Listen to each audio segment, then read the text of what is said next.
नमस्कार, वंदे मातरम।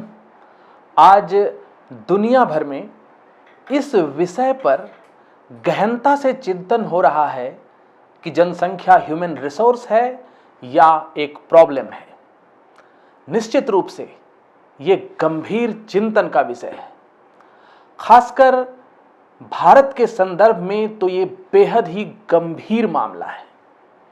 दुनिया का दूसरा सर्वाधिक आबादी वाला देश भारत अपने इस विशाल मानव संसाधन को अपनी सबसे कीमती पूंजी मानता रहा है। दुनिया का यह सबसे युवा देश, जहां 60% से ज्यादा लोग 35 साल से कम उम्र के हैं, मानता है कि अगर हर हाथ को कुशल बनाया जाए, स्किल उसको किया जाए, स्किल से बेस्ट किया जाए, उसे काम दिया जाए, तो हम पूरी दुनिया पर राज कर सकते हैं। और ये बात सच भी दिखती है। एक तरफ दुनिया के तमाम देश स्किल्ड ह्यूमन रिसोर्स की किल्लत झेल रहे हैं, तो भारतीय हर देश में पहुंचकर उस देश की ना सिर्फ बुनियाद मजबूत कर रहे हैं, बल्कि अपने देश का नाम भी रोशन कर रहे हैं। वो बात अलग है कि केरल जैसे कुछ राज्यों से हमारे कुछ युवा ह्यूमन रिसोर्स, हमारे ह्यूमन कैपिटल सीरिया में आईएस जैसों की बुनियाद भी मजबूत करते पाए जा रहे हैं, और कुछ अफगानिस्तान में तालिबान की भी। इस सोच और समझ से अलग एक तबका ऐसा भी है जो ज्यादा आबादी को रिसोर्सेस जो हैं उस पर बोझ समझता है। यानी किसी देश के पास कितने ही ज्यादा संसाधन हो, लेकिन अगर उसके पास आबादी बहुत ही बड़ी है, ज्यादा है, तो हर एक व्यक्ति के हिस्से बहुत ही लिटिल रिसोर्सेस आएंगे। और दशकों से भारत इसी समस्या से दो चार होता रहा है, इसको झेलता आ रहा है। और लेकिन हाल में ही कोविड महामारी के दौरान मेडिकल फैसिलिटी उपलब्ध कराने के मामले में ये तस्वीर पूरे साफ तरीके से देखी गई। तो ये सवाल उठता है कि क्या किसी देश की आबादी, उसके जो रिसोर्सेस हैं, उसके जो रेशियो प्रोपोर्शन होंगे, उससे तय की जानी चाहिए, या फिर आबादी के हिसाब से संसाधनों को बढ़ाने की जरूरत है। बढ़ती आबादी को रोकने के लिए चीन ने कुछ दशक पहले एक बच्चे की नीति अपनाई थी, और जब वहां आज की तारीख में एजेड पॉपुलेशन बढ़ चुका है और वर्कफोर्स की कमी दिख रही है, तो उसने अब 2 बच्चे की नीति लागू की है और अब लोगों को 3 बच्चे के लिए भी प्रोत्साहित कर रहा है। लोगों को बेहतर सुविधाएं मिल सके, उनके देश के संसाधन में हिस्सेदारी बढ़ाई जा सके, इस बात को ध्यान में रखते हुए हाल ही में हमारे देश के 2 प्रदेशों असम और उत्तर प्रदेश में 2 बच्चे की नीति को लेकर जो हलचल है वो तेज हुई है। इसने एक चर्चा छेड़ी है कि क्या 2 बच्चे की नीति भारत की डेमोग्राफी के बेहतर इस्तेमाल के लिए कोई एक टूल हो सकता है। भारत की कुल जनसंख्या करीब 137 करोड़ के आसपास है, और यह विश्व की कुल आबादी का करीब 18% है। वर्ष 2010 में लैंसेट में प्रकाशित एक अध्ययन के मुताबिक साल 2048 में भारत की जनसंख्या सर्वाधिक माना जाता है कि 160 करोड़ जब हो जाएगी, वहां तक बढ़ेगी, उसके बाद इसमें कुछ गिरावट दर्ज की जाएगी। हमारी ये जो बड़ी जनसंख्या है, इस अधिक जनसंख्या का तब तक कोई फायदा नहीं है जब तक कि लोग तकनीकी रूप से दक्ष नहीं होंगे। तो लिहाजा भारत की इस बढ़ती जनसंख्या को रोकने के लिए 2 बच्चे की नीति पर काम करना जरूरी है। बिहार, उत्तर प्रदेश, मध्य प्रदेश और राजस्थान ऐसे राज्य हैं जहां पर प्रजनन की जो दर है वो 2 से ऊपर है। उत्तर प्रदेश में प्रजनन की जो दर है उसको 2 के आसपास लाने के लिए बहुत कड़े कदम उठाने होंगे। इसके लिए सरकार द्वारा मुहैया कराई जा रही गवर्नमेंट बेनिफिट और गवर्नमेंट की जो सर्विसेज हैं, उनसे उन लोगों को वंचित रखना एक कारगर तरीका हो सकता है जिसके पास 2 से ज्यादा बच्चे होंगे। इससे उन परिवारों का जीवन स्तर सुधरेगा, जो रिसोर्सेस हैं उसमें परिवार की हिस्सेदारी बढ़ेगी, बच्चों को अच्छी शिक्षा मिलेगी, उनके अच्छे सेहत की सुनिश्चितता बन सकेगी। तो सख्ती किए जाएंगे, इसके नकारात्मक असर भी होते हैं। जैसे कि 1991 की जनगणना के बाद कई राज्यों ने 2 से ज्यादा बच्चे वालों को पंचायतों में कोई पद लेने से रोक दिया, और इसका नतीजा यह हुआ कि अगर औरत तीसरी बार गर्भवती हो गई तो कई लोगों ने अपने पत्नियों से तलाक ले लिया। लिंग की जांच के मामले, भ्रूण हत्या के मामले बढ़ गए और लोग बेटे को प्राथमिकता देने लगे। कई विद्वानों का मानना है कि महिलाओं की शिक्षा, परिवार नियोजन के प्रति जागरूकता और गर्भ निरोधकों की आसान उपलब्धता किसी सख्त कदम की तुलना में ज्यादा प्रभावशाली हो सकते हैं। अभी नेशनल हेल्थ मिशन के बजट का करीब 4% हिस्सा परिवार नियोजन के जो कार्यक्रम हैं उन पे खर्च होता है, और इससे भी बड़ा हिस्सा नसबंदी करवाने वाले परिवारों और जो इसे एग्जीक्यूट करने वाले सर्विस प्रोवाइडर्स हैं उनको प्रोत्साहन के रूप में दिया जाता है।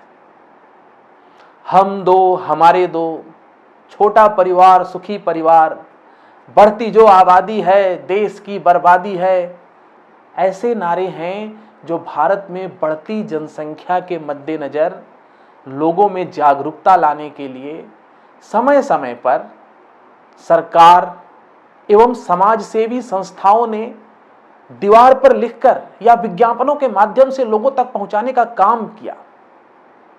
आजादी के बाद ये जारी रहा और निसंदेह इन नारों का कुछ असर भी हुआ होगा, लेकिन कुल मिलाकर परिणाम ये हुआ कि आजादी के बाद की 34 करोड़ की जनसंख्या वर्तमान में 138 करोड़ को पार कर चुकी है। आने वाले कुछ वर्षों में हम चीन को पछाड़कर विश्व के सबसे अधिक जनसंख्या वाले देश के रूप में हो जाएंगे।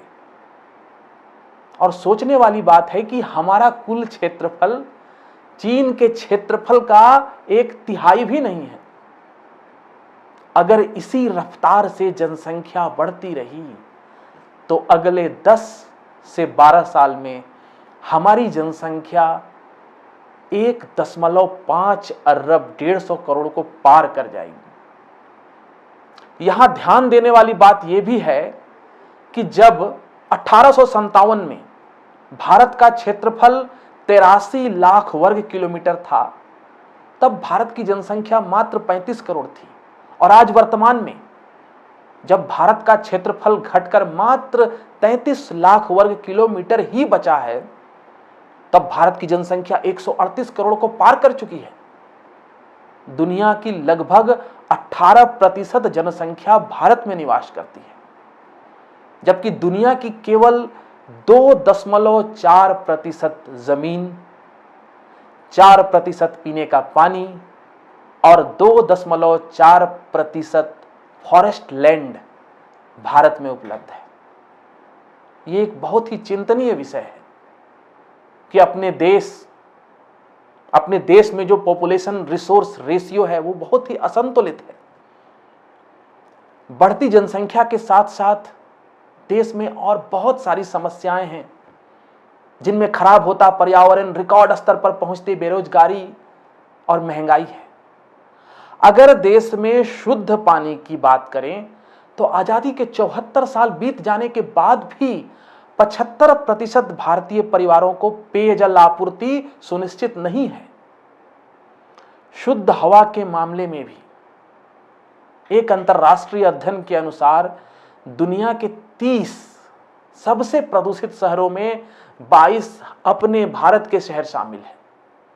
दुनिया के तमाम देशों की राजधानियों में दिल्ली सबसे प्रदूषित राजधानी के रूप में कुख्यात हो चुकी है। प्रदूषण के कारण दुनिया में मरने वाले 28% लोग भारतीय हैं। वर्तमान में अगर कैंसर, टीबी, हाइपरटेंशन, डायबिटीज जैसी तमाम बीमारियों के सबसे ज्यादा मरीज दुनिया में कहीं पर हैं तो वो अपने इस देश में हैं। देश में मौजूदा समस्याओं के बहुत से कारण हो सकते हैं, परंतु सभी समस्याओं का सबसे प्रमुख और बुनियादी कारण हमारे देश की बढ़ती जनसंख्या का प्रकोप भी है। क्या ये अजीब नहीं है कि 45 साल पहले 1975 में जब भारत की आबादी 55 से 56 करोड़ थी, तब इस देश की बढ़ती जनसंख्या इस देश के प्रमुख नेताओं के लिए एक गंभीर मुद्दा था। लेकिन 1975-77 के बाद सभी राजनीतिक दलों ने इतने गंभीर मुद्दों से किनारा कर लिया। कितना आश्चर्यजनक है कि आजादी के 74 साल बीत जाने के बाद कोई भी राजनीतिक दल बढ़ती जनसंख्या जैसे मुद्दे को आज तक अपने चुनावी घोषणा पत्र में शामिल नहीं कर सका है। यह ठीक है कि आपातकाल में नसबंदी को लेकर जैसे जोर जबरदस्ती की गई थी, उससे नेताओं ने जनसंख्या नियंत्रण पे बात करनी बंद कर दी। लेकिन इसका कोई मतलब नहीं कि इस बात को नए सिरे से ना शुरू की जाए। यदि पिछले कुछ दशकों में जो बढ़ती जनसंख्या है इसको इग्नोर नहीं किया गया होता तो शायद आज जो गंभीर स्थिति है उससे बचा जा सकता था। कुछ लोग ये तर्क देते हैं कि धीरे धीरे भारत की जनसंख्या वृद्धि की जो रफ्तार है वो थम रही है, लेकिन इसके बावजूद तथ्य यही है कि भारत जल्द ही चीन को पछाड़कर सबसे अधिक आबादी वाला देश बनने की राह पर है। अब कम क्षेत्रफल, सीमित संसाधन के बीच भारत का जनसंख्या के मामले में अगर पहले नंबर पे ये देश आ जाता है तो ये अच्छी बात नहीं होगी। ये एक शुभ संकेत है कि एक बार फिर जनसंख्या के मुद्दे पर सरकारें जगती नजर आ रही हैं। वर्ष 2019 में लाल किले की प्राचीर से प्रधानमंत्री नरेंद्र मोदी की ओर से छोटे परिवार को देश प्रेम कहने के बाद अब आसाम और उत्तर प्रदेश में जनसंख्या नियंत्रण कानून लागू होने के संकेत मिल रहे हैं। उत्तर प्रदेश राज्य विधि आयोग ने जनसंख्या नियंत्रण के कानून का ड्राफ्ट बना लिया है। वो जल्द ही जनसंख्या को लेकर अपनी रिपोर्ट सरकार को सौंप सकता है। यदि उत्तर प्रदेश में ये कानून आता है तो 2 से अधिक बच्चों के माता पिता को आने वाले समय में सरकारी सुविधाओं और सब्सिडियों से वंचित रहना पड़ सकता है। तो जो भी हो, ये एक सही समय है कि सभी राज्य सरकारें आम जनता को बड़े परिवारों के नुकसान से परिचित कराएं, उन लोगों तक ये संदेश पहुंचाएं जो खास तौर पर जो संदेश पहुंचाया जाना चाहिए कि फैमिली प्लानिंग का क्या महत्व है, इससे परिचित कराया जाना चाहिए, खास करके उनको जो इससे बेपरवाह हैं। बढ़ती आबादी का बोझ ग्रामीण क्षेत्रों में उस बढ़ी हुई आबादी के लिए जो लायक रोजगार हैं वो पैदा नहीं कर पाता और वो शहरों की तरफ पलायन करते हैं। इससे जो शहर हैं वो विकृत होते जा रहे हैं। शहर जो हैं वो सुव्यवस्थित होने की बजाय स्लम बस्तियों में तब्दील होते जा रहे हैं। बढ़ती आबादियों का बोझ शहरों में बीमारियों का बोझ बढ़ा रहा है। इस पूरे प्रकरण का एक पहलू यह भी है कि हमारे देश में जो बढ़ती जनसंख्या है इसको धार्मिक चश्मे से देखा जाता है। देश में इसके सकारात्मक और नकारात्मक दोनों ही पहलू मौजूद हैं। भारत में सिख मात्र 3 करोड़ हैं, लेकिन देश में रोजाना अपने गुरुद्वारों के माध्यम से वो 5 करोड़ लोगों को भोजन कराते हैं। यह अपने धर्म के अनुशासन, श्रद्धा और मान्यताओं के आधार पर ही हो सकता है। सिखों ने धार्मिक और वैज्ञानिक दोनों शिक्षा का मिश्रण करते हुए अपनी आबादी को अत्यधिक शिक्षित और प्रगतिशील बनाया है। यही मामला जैन और पारसी से भी जुड़ा है। देश के जो महत्वपूर्ण व्यापार, उद्योग और निर्माण हैं, वहां ये अपनी महत्वपूर्ण भूमिका निभा रहे हैं। पारसी समुदाय की संख्या में भारत में 1 लाख इनकी संख्या होगी, लेकिन भारत में ऑटोमोबाइल, एनर्जी, स्टील उत्पादन में इस समुदाय के लोगों का बहुत बड़ा योगदान है। भारत के निर्माण में, उसकी प्रगति में पारसी समुदाय की अहम भूमिका है। बढ़ती आबादी किसी भी समुदाय की हो, अगर वो संविधान के कायदे, कानून के अंतर्गत व्यवस्थित नहीं है, तो उस देश में संसाधनों की लूट जैसी समस्या पैदा होने का एक प्रमुख कारण बन जाते हैं। और ऐसी स्थिति में संसाधनों की कमी होने के कारण लोग एक दूसरे के दुश्मन हो जाते हैं।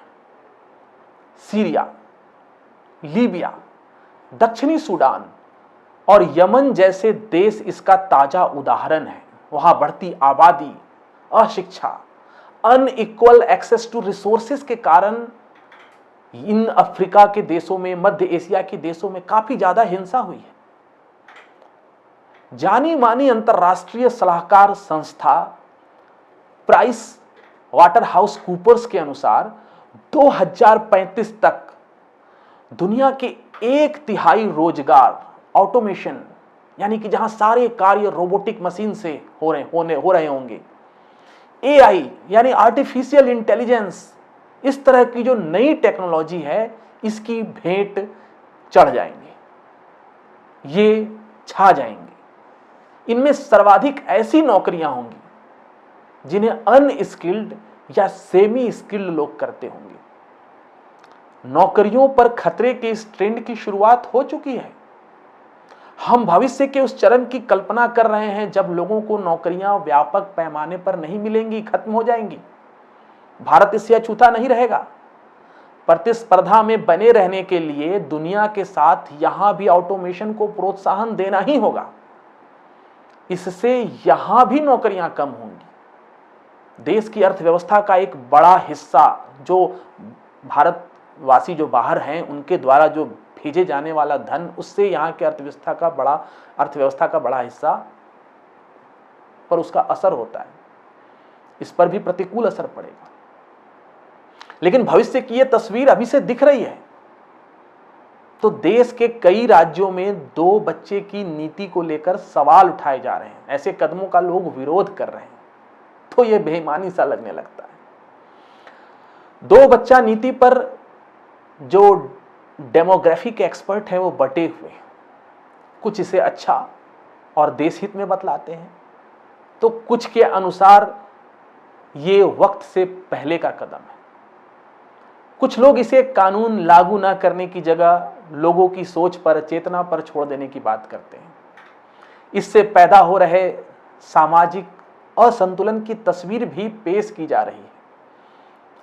एक जागरूक तबका तो अपनी चेतना से ही 2 बच्चा नीति का पालन करता है, लेकिन एक खास मत के लोग इससे बेपरवाह हैं, जिससे कई क्षेत्रों में सामाजिक असंतुलन पैदा हो चुका है।